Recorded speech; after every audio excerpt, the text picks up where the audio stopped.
I'm excited to introduce Kavya Sekar, a Booth MBA with a background in consulting who is paired with Elevate Capital this spring.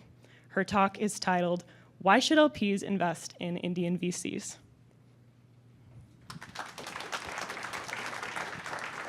Thanks, Jackie. All right. Hello, everyone. I am Kavya. I started my career in India in finance and accounting at Deloitte and in management consulting at BCG.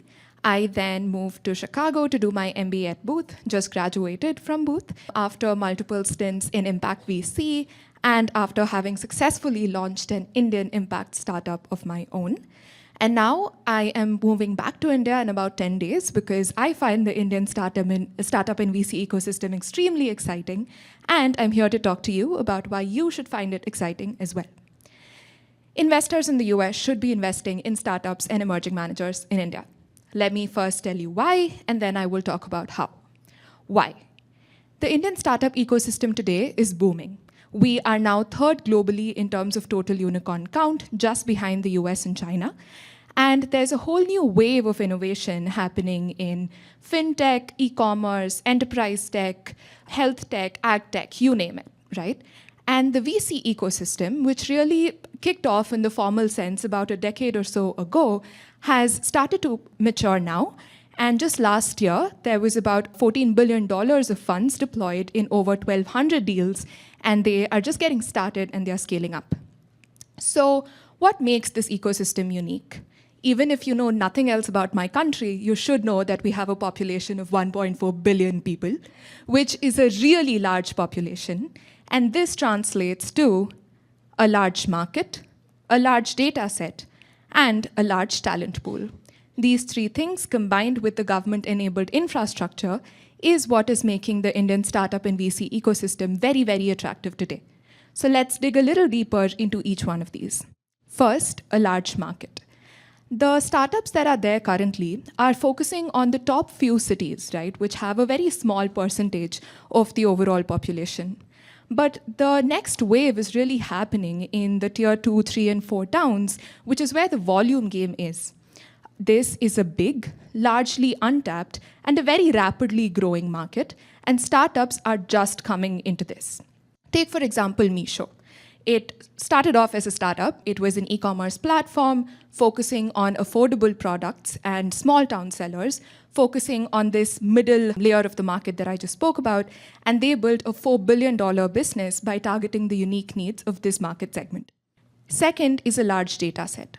A VC I was talking to was just telling me, you know, Indian food is very, very different from Western food. And I'm not just talking about how much tastier it is. That's a whole other conversation. But, you know, we have absolutely no data about the Indian gut. Imagine all of those spices going into the gut. But all the data on which medicines and diagnostics are based on today is mainly based on data of people who consume Western food. So that's what startups like Xcode Life are solving for, and that's why this particular VC invested in Xcode Life. So essentially, startups are starting to collect India-specific data. And given the large Indian consumer base, both within and outside the country, this kind of data is very, very relevant and critical. Third is a large talent pool.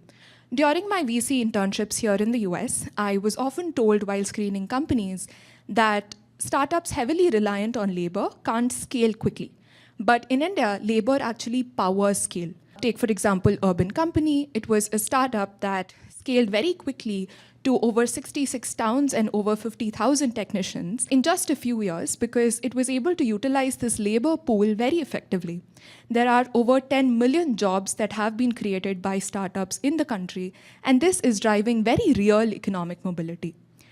And speaking of talent, you know, with the current geopolitical climate, Indians who are waiting to get visas to come to the Bay Area to build stuff, the number of that is reducing consistently, and people are just building things at home.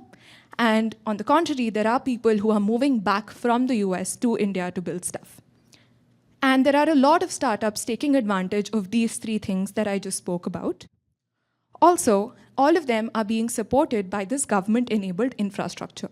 Affordable internet at less than $2 a month has unleashed 1 billion digital users.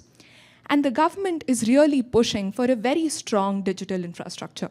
The public payments infrastructure is literally the best in the world. And there's also this e-commerce infra, AI infra that's really being built. And third, regulations have made things very easy and attractive for investors here. So that's the why. Let's get to the how. All of us are so far away. How do we invest in Indian startups and VCs? I'm going to talk to you about 3 routes in the order of reducing complexity. The first route, and of course the most complicated one, is you can set up your own fund in India.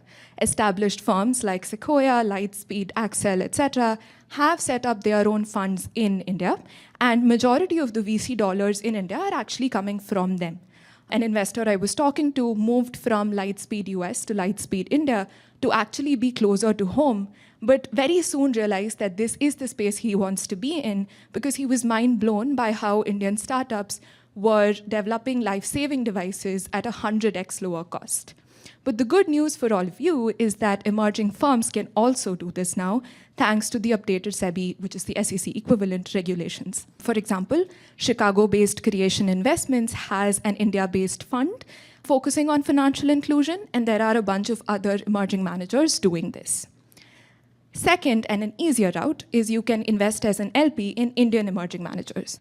Right now, there are over 150 emerging managers who have proven themselves with their Fund 1 performance and are just launching or are going to launch Fund 2.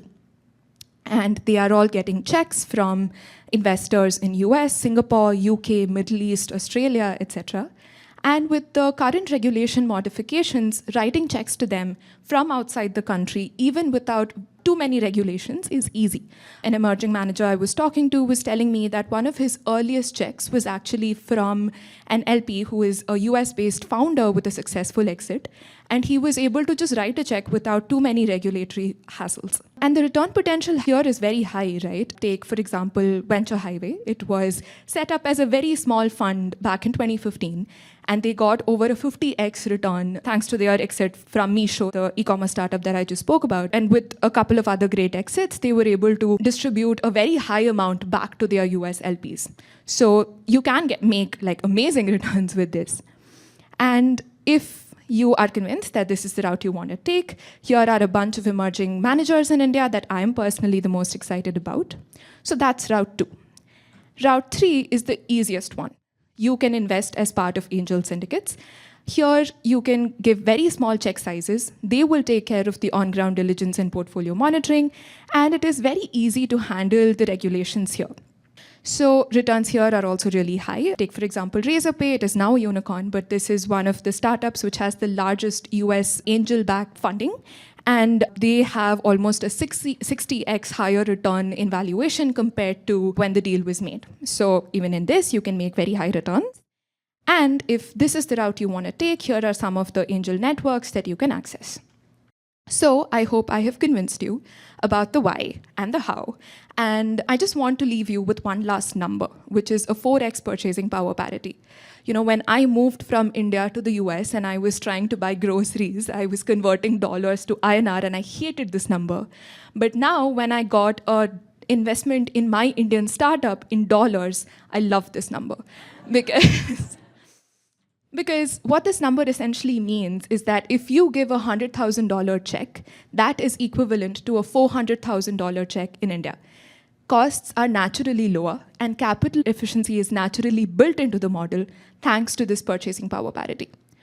So if you are an investor hoping to access diversified and high-growth markets, I hope I've convinced you that India is the market to watch out for. I know I skipped through the slides, so if you want to take a look at all of the emerging managers and angel networks I spoke about, this is the link. And I am moving back to India in 10 days. So if you want someone on ground for introductions, diligence support, or to just understand the ecosystem a little bit more, let's connect. Thank you.